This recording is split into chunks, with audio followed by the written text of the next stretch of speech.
तो मेरे दोस्त, अगर आपको क्वेश्चन मिले इस तरह से, जो कि यहाँ प्रश्नावली 1.1 क्लास 10 के एनसीईआरटी बुक से लिया गया है, और आपको अगर इस तरह के क्वेश्चन मिलते हैं तो आपको किस तरह से हल करना है। देखिए, यह पूछा निम्नलिखित संख्याओं को उनके अभाज्य गुणनखंडों के गुणनफल के रूप में व्यक्त कीजिए।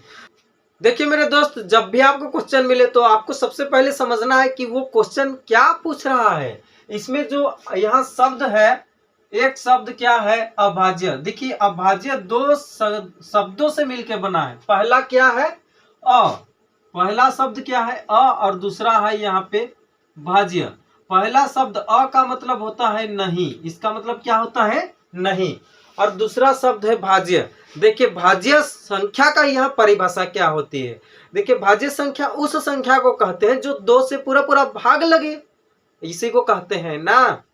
और दूसरी भाषा में हम लोग क्या कह सकते हैं कि भाज्य संख्या उस संख्या को कहते हैं जिनके 3 या 3 से अधिक गुणनखंड होती है। जैसे कि हम यहाँ पे 16 को लेते हैं, इसको गुणनखंड करेंगे 2 8 16, फिर 2 से करेंगे 2 चौके 8, फिर 2 से करेंगे 2 दूना 4, फिर 2 से करेंगे 2 1 2।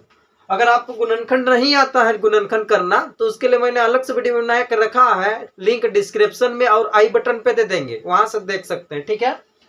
तो इसकी गुणनखंड को गिनेंगे 1 2 3 4 5, जो कि 3 से ज्यादा गुणनखंड है, इसलिए इसको कहते हैं हम लोग भाज्य संख्या, ठीक है। और अगर अभाज्य की बात करते हैं, देखो यहाँ इस अभाज्य का मतलब कैसे निकालेंगे। भाज्य मतलब तो आप समझ गए, और अ मतलब होता है नहीं, मतलब जो भाज्य संख्या नहीं है वो अभाज्य कहलाएगा। जैसे कि हम यहाँ पे लेते हैं 13, 13 को गुणनखंड कीजिएगा ना जब भी, तो ये 1 से भाग जाएगा 13 बार, और दूसरी कंडीशन में क्या जाएगा, 13 से भाग करिए तो 1 बार जाएगा, या फिर 1 से भाग जाएगा, या फिर खुद से भाग जाएगा। क्या होगा, 1 से भाग जाएगा या फिर खुद से भाग जाएगा। तो वैसे गणित को क्या कहेंगे, अभाज्य संख्या कहेंगे, ठीक है। हम समझते हैं कि आप इस वीडियो से आप भाज्य और अभाज्य संख्या को समझ गए हैं। अब हम क्वेश्चन की तरफ चलते हैं। देखिए, 3825 है, और 3825 को हम लोग किस तरह से गुणनखंड करेंगे। तो सबसे पहले तो यहाँ आपको 3825 को लिख देना है, फिर इस तरह से एक कॉलम बना देना है। अब 2 यहाँ पे खंड बनाएंगे, क्या करेंगे, 2 खंड यहाँ पे बनाएंगे इस तरह से। उसके बाद यहाँ पे गुणनखंड करनी है। गुणनखंड करने के लिए हम लोग सबसे पहले सबसे छोटी संख्या लेते हैं, और छोटी संख्या में हम यहाँ पे 2 लेंगे, 2 से नहीं जाएगा 3 लेंगे। अब 3 से भाग करके देखते हैं, यहाँ पे 3 एके 3, 3 दूना 6। उसके बाद यहाँ 6 में से अगर 8 में से 6 घटाएंगे तो कितना बचेगा, 2, और इसके साथ 22 हो जाएगा। अब 3 22, 22 का कितना बार जाएगा, यहाँ पे 7 बार, 3 7 21। अब यहाँ पे 22 में से यहाँ पे 21 घटेगा तो 1 बच जाएगा, इसके पास 15 हो जाएगा, और 15 3 से यहाँ कितना बार जाएगा, 5 बार जाएगा। जब हमने यहाँ पे 3825 को यहाँ गुणनखंड किया तो कितना में मिल गया हमें, यहाँ पे 12। देखिए यहाँ पे कितना मिल गया, 3 गुना 12 75 में मिला, ठीक है। 3825 को हमने यहाँ गुणनखंड किया, 3 गुना 1275 मिल गया। इसको गुना करेंगे तो इतना ही होगा। अब हम इस 3 को गुणनखंड करेंगे, 3 को गुणनखंड करेंगे तो ये किससे जा रहा है, 3 1 से जा रहा है। उसके बाद फिर इस 3 को करेंगे तो 1 3 से जाएगा, ठीक है। उसी तरह हम इस 1 को भी करना चाहेंगे तो 1 1 से जाएगा, एक बार, समझ में आ रहा है। उसके बाद फिर इस 3 को करना चाहेंगे तो 1 3 बार जाएगा। तो इस तरह से बहुत आगे ये जाएगा। और अगर दुनिया का कॉपी भी खत्म हो जाएगा ना, लेकिन ये गणित खत्म नहीं होगा। आप अगर चाहते हैं तो आगे करके देखिए, आपका सारा कॉपी खत्म हो जाएगा। तो हम इस तरह के गणित को अभाज्य गुणनखंड कहते हैं। अभाज्य संख्या क्या होती है ये अगर आप समझ गए तो अभाज्य गुणनखंड इसको क्यों कहते हैं वो भी बता देता हूं। देखिए, ये गुणनखंड को हम लोग आगे करते हैं तो ये खुद से भाग जाती है और 1 से भाग जाती है। क्या होती है, 1 से और खुद से भाग जा रही है। हमने बताया था ना, 1 से और खुद से भाग जाती है, उस तरह के संख्या को हम अभाज्य संख्या कहते हैं। तो यहाँ अभाज्य गुणनखंड का मतलब भी वही होगा जो खुद से और 1 से यहाँ पे गुणनखंड होती है, उस तरह की संख्या को अभाज्य गुणनखंड कहेंगे। और इस तरह की संख्या को हम लोग आगे काम नहीं करेंगे, यहीं तक छोड़ देंगे, ठीक है। हम काम करेंगे उस पे जो आगे गुणनखंड होगी। जैसे कि यहाँ पे आप देख रहे हैं 1275, इसको हम आगे तोड़ सकते हैं। चलिए यहाँ पे 3 से भाग दे के देखते हैं। 3 से अगर हम भाग करेंगे इसको, तो यहाँ 3 चौके यहाँ 12 हो जाएगा। एक साथ लेंगे, 3 चौके 12 ना 6। अब इस 7 में से 6 घटाएंगे, 1 बचेगा, इसके साथ 15 हो जाएगा, ठीक है। तो 15 3 से कितना बार जाएगा, 5 बार जाएगा। 3 पचे 15। देखिए मेरे दोस्त, अगर इस तरह के गुणनखंड नहीं आता है तो लिंक डिस्क्रिप्शन में दे दिया है, ठीक है, उसके लिए अलग से वीडियो बनाया है। और अब हम आगे चलते हैं।